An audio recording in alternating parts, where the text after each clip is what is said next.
This is my childhood of my grandfather. And the Faith-Healer Testament, the all material living things is for curing.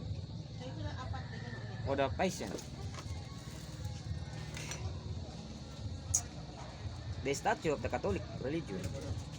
The pentagram is the Henry of the cross. But the patient at the laying on the box. And the Faith-Healer, the standing statue. And then the war is in the fire, while the food at the chest.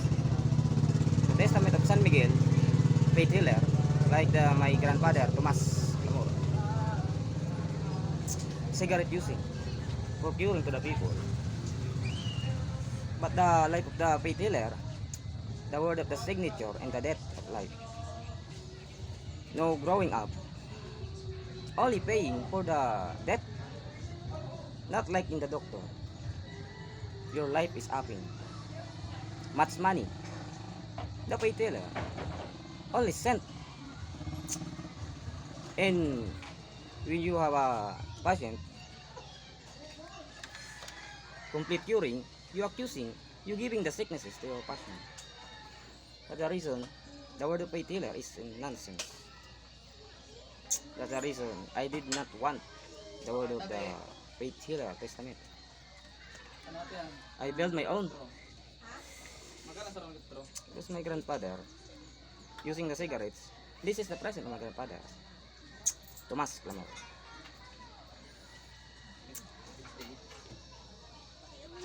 So many people giving the curing, but his life going to loss.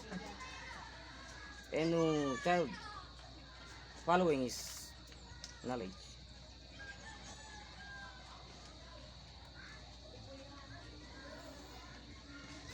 That is the word of the Catholic religion. I am the Catholic religion.